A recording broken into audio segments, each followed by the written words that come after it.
Hello everyone, welcome to Sprint to BSc. We are discussing class 11's NCERT Indian Constitution at Work and we are on chapter 9 Constitution as a living document. So Constitution as a living document क्यों है, हमने ये basic चीज़ें पढ़ चुके हैं क्योंकि हम इसको अमेंड कर सकते हैं, हम इसमें मॉडिफिकेशंस ला सकते हैं विद टाइम टू टाइम. और कैसे होता है ये अमेंडमेंट, थोड़ा प्रोसीजर हमने इसके पहले वाले सेशन में पढ़ लिया था. हमने चीज़ देखी थी, दो चीज़ें होती हैं, special majority and rectification by the state, है ना. देखो, एक तरीके से तो हो सकता है सिंपल मेजॉरिटी से पास हो सकता है, यानी कि अमेंड हो सकता है, लेकिन वो आपके आर्टिकल 368 के लिमिट्स के बियॉन्ड होते हैं. उनको आप सिंपल मेजॉरिटी से पास करके अमेंड कर सकते हो, चीज़ों को चेंज कर सकते हो. फिर दो चीज़ें थी, special majority and rectification by the state. आज के सेशन में हम क्या पढ़ने वाले हैं, हम पढ़ने वाले हैं सिर्फ स्पेशल मेजॉरिटी. ये स्पेशल मेजॉरिटी क्या है अमेंडमेंट के लिए, ओके. फिर आगे आने वाले सेशंस में हम बाकी अमेंडमेंट की चीज़ें पढ़ेंगे. तो चलिए स्टार्ट करते हैं. सो देखिए, ऑर्डिनरी बिजनेस कैसे चलता है हाउसेस का, कि कोई एक मोशन होगा या फिर रेजोल्यूशन होगा या फिर कोई बिल होगा, उसको सिंपल मेजॉरिटी से पास होना होगा. Ordinary law process, right. Simple majority यानी कि 50+1. अगर वोट्स फेवर में हो गए तो क्या होगा, यहाँ पे आपका बिल और रेजोल्यूशन और व्हाट्सोएवर इट इज़ वो पास हो जाएगा. एंड यहाँ पे जितने भी मेंबर्स प्रेजेंट हैं उनका, है ना. सपोज वोटिंग अगर हो रही है बिल की, और यहाँ पे एग्जांपल दिया हुआ है 247 मेंबर्स हैं आपके हाउस में प्रेजेंट उस दिन पे, और सबके सब वोटिंग में पार्टिसिपेट कर रहे हैं, देन अगर उस बिल के फेवर में 124 वोट आ गए तो वो बिल पास हो जाएगा. सिंपल मेजॉरिटी हुई है. बट अब जब बात आती है अमेंडमेंट बिल की, तो इसमें क्या होगा, इसमें चीज़ें चेंज हो जाएंगी. यहाँ पे दो तरह की स्पेशल मेजॉरिटी चाहिए, ये बात याद रखिए. देखिए, पहली क्या है, जो भी इस बिल के फेवर में वोट कर रहे हैं ये लोग एटलीस्ट होने चाहिए 50% of the total strength of the house. यानी कि ज़रूरी नहीं है कि हो सकता है कुछ लोग एब्सेंट हो सकता है कुछ लोग आए ना हो, है ना.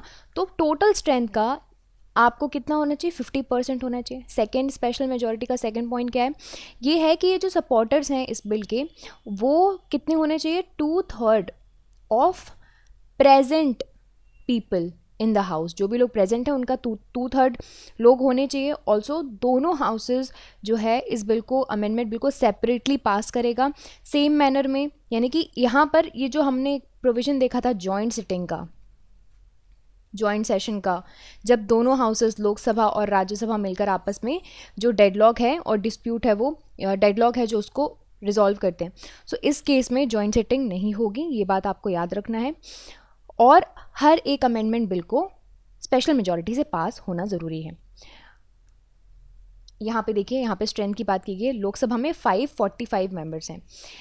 देयरफॉर हर एक अमेंडमेंट का एटलीस्ट 273 मेंबर्स का फेवर में होना, सपोर्टेड होना उस अमेंडमेंट को ज़रूरी है, राइट. इवन इफ अगर 300 मेंबर्स सिर्फ अगर प्रेजेंट हैं वोटिंग के वक्त पे, तब भी आपके कितने मेंबर्स होने चाहिए by the calculation, 273.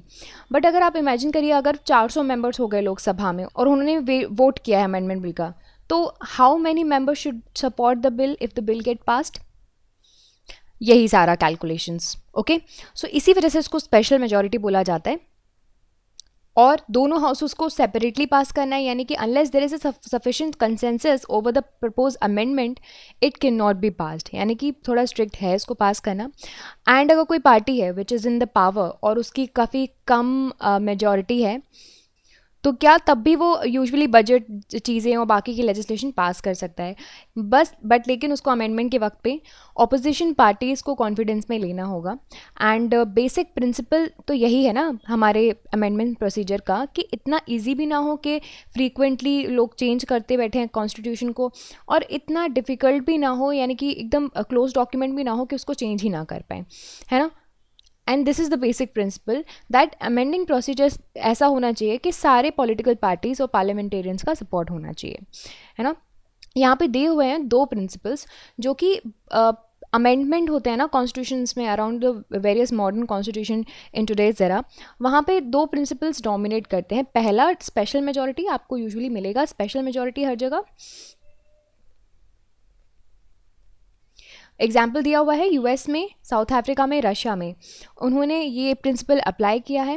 And US के एग्जाम्पल दिया हुआ है, यहाँ पे 2/3 मेजॉरिटी चाहिए होती है, साउथ अफ्रीका एंड रशिया में उनको 3/4 मेजॉरिटी रिक्वायर्ड होती है। तो अपने अपने हिसाब से उन्होंने अपने स्पेशल मेजॉरिटी के कैलकुलेशंस और प्रपोर्शंस सेट करके रखे हुए हैं।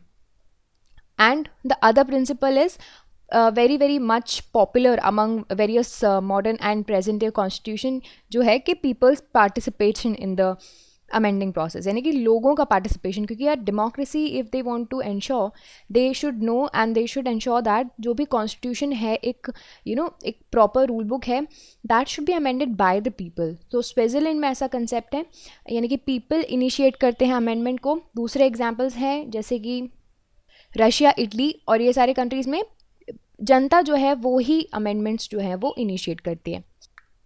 सो गाइज, आई होप आपको ये स्पेशल मेजॉरिटी वाला क्लॉज समझ में आया हो कि किस तरह से ये स्पेशल मेजॉरिटी हमारे यहाँ। हमने देखा कि 2 तरह की स्पेशल मेजॉरिटी चाहिए होती है। पहला कि जो भी लोग उसके फेवर में, अमेंडमेंट के फेवर में वोट कर रहे हैं, उनको एटलीस्ट 50% तो होना ही है उस हाउस का टोटल स्ट्रेंथ का। और तो और जो भी लोग प्रेजेंट एंड वोटिंग है, जो लोग वोट कर रहे हैं उस वक्त, उन लोगों का 2/3 होना चाहिए, राइट। सो इस तरह से ये दोनों अगर क्लॉजेज अगर बन गए तो कोई भी चीज़, आपके संविधान की बहुत सी चीज़ें अमेंड हो सकती हैं। सो नेक्स्ट सेशन में हम सेकेंड चीज़ पढ़ेंगे, रेक्टिफिकेशन बाय स्टेट्स क्या होता है, इसको हम डिटेल में समझेंगे नेक्स्ट सेशन में। तो ऑल्सो उसके बाद भी अमेंडमेंट्स के बहुत सी चीज़ें हैं, जैसे कि हमारे संविधान में और क्या क्या अमेंडमेंट्स हुए अब तक, कंटेंट्स क्या थे अमेंडमेंट के अब तक, है ना। इतने सारे इंटरप्रिटेशंस हुए, कंट्रोवर्शियल अमेंडमेंट्स क्या क्या हैं, क्योंकि ये देखो इंपॉर्टेंट है as far as UPSC examination is concern. And also basic structure के बारे में पढ़ेंगे। हमने अब तक बहुत बार सुन लिया है basic structure. Although basic structure के बारे में मैं आपको बेसिक चीज़ें बता चुकी हूँ, क्या क्या बेसिक स्ट्रक्चर में होता है, बट थोड़ा डिटेल में और उसका एवोल्यूशन पढ़ते हैं आगे आने वाले सेशंस में। ऑल्सो एक कंक्लूजन नोट टाइप कि constitution as a living document कैसे है, that will also be discussed in the upcoming session. So stay tuned for that.